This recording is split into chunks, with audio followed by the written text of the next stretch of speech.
5000 പേർക്ക് ജോലി ലക്ഷ്യവുമായി തൊഴിൽമേള. അഭ്യസ്തവിദ്യരായ യുവാക്കൾക്ക് തൊഴിലവസരങ്ങൾ സൃഷ്ടിക്കുക മാത്രമല്ല, തൊഴിൽ നേടാൻ അവരെ പ്രാപ്തരാക്കുക എന്നതും സർക്കാരിന്റെ പ്രധാന ലക്ഷ്യമാണെന്ന് പുരാവസ്തു രജിസ്ട്രേഷൻ വകുപ്പ് മന്ത്രി രാമചന്ദ്രൻ കടന്നപ്പള്ളി കണ്ണൂർ ഗവൺമെന്റ് എഞ്ചിനീയറിംഗ് കോളേജിൽ ജൂൺ 21 നടക്കുന്ന മെഗാ ജോബ് ഫെയർ സംബന്ധിച്ച് നടത്തിയ വാർത്താ സമ്മേളനത്തിൽ സംസാരിക്കുകയായിരുന്നു മന്ത്രി. ഈ തൊഴിൽ മേളയിലൂടെ ചുരുങ്ങിയത് 5000 പേർക്ക് തൊഴിൽ ലഭ്യമാക്കാൻ സർക്കാർ ലക്ഷ്യമിടുന്നുണ്ടെന്നും അദ്ദേഹം പറഞ്ഞു. 10,000 ഉദ്യോഗാർത്ഥികളെ വരെ പങ്കെടുപ്പിക്കാനുള്ള സൗകര്യങ്ങൾ ഒരുക്കിയിട്ടുണ്ടെന്നും യുവാക്കൾ ഈ അവസരം പരമാവധി പ്രയോജനപ്പെടുത്തണമെന്നും മന്ത്രി അഭ്യർത്ഥിച്ചു. ഇവിടെ ഐസെക്ടിന്റെ നേതൃത്വത്തിൽ കളക്ടർ ചേർന്ന പരിപാടി 50,000 കമ്പനികൾ പങ്കെടുക്കുകയും 5000-ലധികം തൊഴിലവസരങ്ങൾ റിപ്പോർട്ട് ചെയ്യുകയുണ്ടായി. ആവശ്യമായ തൊഴിലന്വേഷകരെ കണ്ടെത്താനുള്ള പ്രവർത്തനം കുടുംബശ്രീ യൂണിറ്റുകൾ വഴി നടത്തി വരികയുമാണ്. അപ്പോൾ 5000-ലധികം തൊഴിലവസരങ്ങൾ റിപ്പോർട്ട് തൊഴിൽ ലഭിക്കണമെന്ന് ആഗ്രഹിക്കുന്ന യുവാക്കൾക്ക് അതിലുള്ള അവസരങ്ങൾ കണ്ടെത്താനുള്ള ശ്രമം നടത്തുന്നതിന് ഒരു പ്രോത്സാഹനം പിന്തുണ കൂടി നൽകുക എന്നുള്ളതാണ്. ബിരുദധാരികളായിട്ടുള്ള നിരവധി ചെറുപ്പക്കാരൻ നമ്മുടെ ജില്ലയിൽ തന്നെ. പക്ഷെ അവരെല്ലാം തന്നെ ഞങ്ങളെയൊക്കെ സമീപിക്കുന്നവരാണ്. ഇവിടെ ഇരിക്കുന്ന മനസ്സിലി MLA ഞങ്ങളെ സമീപിച്ച് എന്തെങ്കിലും ജോലി വേണം സാർ, ആളുകൾ നമ്മളെല്ലാം ജോലി ഭാഷ എന്താണ് എന്ന് ചോദിച്ചാൽ പറയാൻ കഴിയുന്നില്ല. ഇനി ഏതെങ്കിലും സ്ഥലത്ത് ഒഴിവുകളുണ്ടെന്ന് പറഞ്ഞാൽ നമുക്ക് പറയാം. അല്ല, ഇന്റർവ്യൂ കാർഡ് കിട്ടിയതാണെങ്കിൽ നമുക്കതിൽ ഇടപെടാം.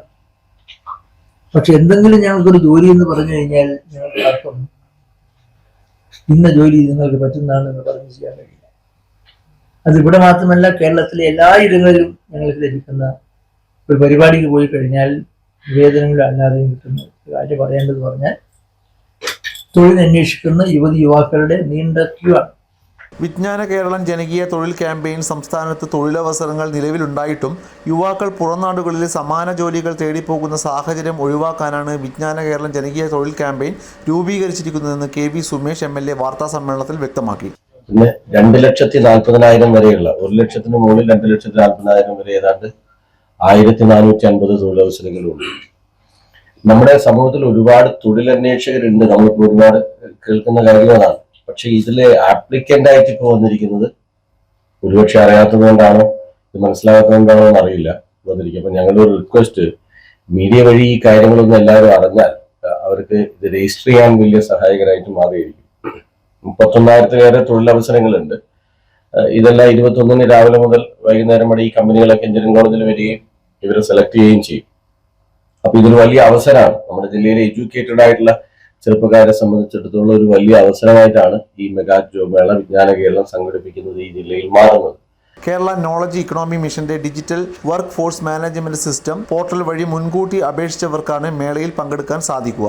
യോഗ്യതകൾക്കനുസരിച്ച് വിവിധ തൊഴിലവസരങ്ങൾ+2 മുതൽ ബിരുദാനന്തര ബിരുദം വരെ യോഗ്യതയുള്ളവർക്ക് അപേക്ഷിക്കാവുന്ന നിരവധി തൊഴിലവസരങ്ങളാണ് മേളയിലുള്ളത്. +2 യോഗ്യതയുള്ളവർക്കായി 64 വിഭാഗങ്ങളിലായി 3,200-ലധികം ഒഴിവുകളും, ITI മുതലായ സാങ്കേതിക പരിശീലനം നേടിയവർക്ക് 12,838 ഒഴിവുകളും, സാങ്കേതിക ഡിപ്ലോമക്കാർക്ക് 6,500-ലധികം ഒഴിവുകളും റിപ്പോർട്ട് ചെയ്യപ്പെട്ടിട്ടുണ്ട്. ബിരുദധാരികൾക്കും വിവിധ എഞ്ചിനീയറിംഗ് ബിരുദധാരികൾക്കുമായി 8,000-ലധികം ഒഴിവുകളുമുണ്ട്. കൂടാതെ ജർമ്മനിയിലേക്ക് 1,050 നഴ്സുമാരുടെ ഒഴിവിലേക്കും മേളയിൽ റിക്രൂട്ട്മെന്റ് നടക്കും. മേളയോടനുബന്ധിച്ച് സാങ്കേതിക ഡിപ്ലോമക്കാർക്കായി 2,600-ലധികം ഒഴിവുകളിലേക്ക് വെർച്വൽ ജോബ് ഫെയറും സംഘടിപ്പിക്കുന്നുണ്ട്.